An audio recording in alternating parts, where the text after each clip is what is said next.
Bonjour et merci de regarder cette nouvelle vidéo de Japanimanga.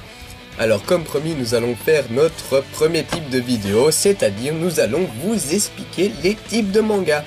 Aujourd'hui, nous allons nous attarder plus précisément sur le type des shonen. Alors, la traduction en japonais de shonen veut dire adolescent, donc les shonen sont des mangas pour les adolescents.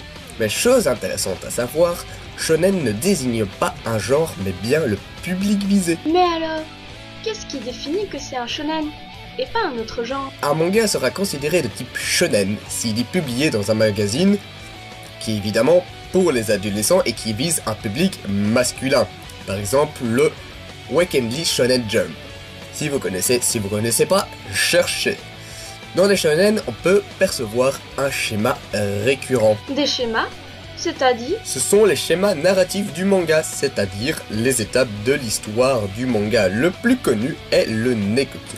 Le Nekotsu, alors, c'est le petit garçon félin qui part combattre le mal au péril de sa vie. Et l'autre, qui est moins connu, est le Pantsu, où le personnage est considéré comme un pervers, car souvent il tombe dans des situations embarrassantes. Oups, le caillou, boings, boops. Dû à sa grande maladresse, ou parce que c'est simplement vraiment un pervers et qu'il essaye de voir des nichons partout. Ah, d'accord. Il faut savoir que chaque type de shonen est divisé en genres, en sous-genres et plus rarement en sous-sous-genres. Le shonen Nekotsu peut être une histoire action SF fantasy. En fonction du shonen, on peut avoir un sous-genre, voire même un sous-sous-genre. Et oui, c'est compliqué. Par exemple, le genre de manga SF. Sous-genre mecha. Donc les mechas, ce sont le genre de manga avec les robots. Avec un sous-genre Real Robots. Real Robots, en traduction en anglais, robot réel. Par exemple, vous pouvez en voir ce sous-genre-là dans le manga Chobit.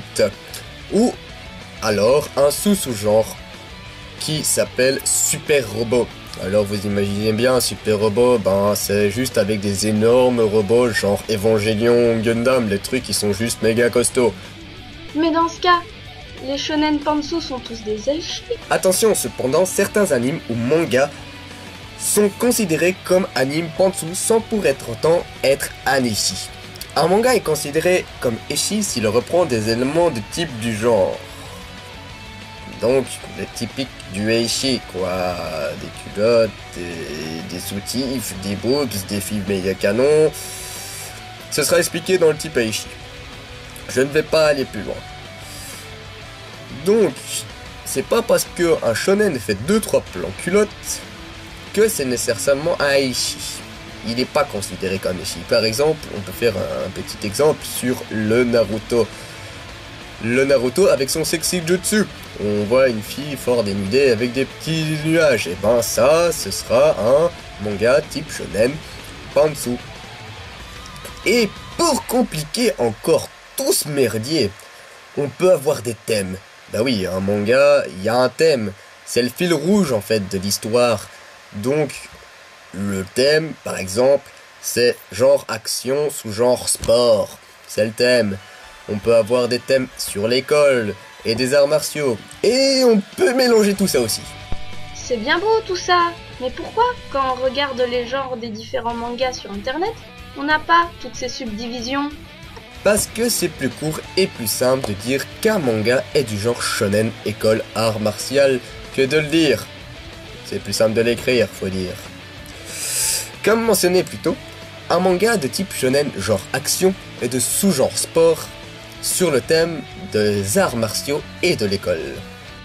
Donc le truc avec les genres, les sous-genres et tout le reste est la vraie classification des mangas. Mais alors, celle qu'on voit sur certains sites est une classification non formelle? Disons plutôt que la classification par genre et sous-genre et le thème est beaucoup plus complète, mais beaucoup trop longue à écrire sur les sites. De plus, on s'en mêle vite les pinceaux avec cette notation et on s'y perd et tu comprends que dalle et en définitive, t'as pas envie de regarder le manga parce que tu comprends pas qu'est-ce qu'il y a quoi. Donc on utilisera plus souvent une classification plus courte, car c'est plus simple pour tout le monde. Tout à fait, voilà. Maintenant, je suis sûr que vous connaissez un peu plus sur les shonen. En espérant que cette vidéo vous a plu, n'hésitez pas à partager, à liker, n'hésitez pas non plus à aller sur notre site Facebook qui a le même nom que la chaîne. Toutes les sources seront dans la pipe en bas de la vidéo, où on a été chercher toutes nos infos. Sur ce, passez une bonne journée et on va certainement se retrouver pour un nouvel épisode expliquant qu'est-ce qu'un seinen.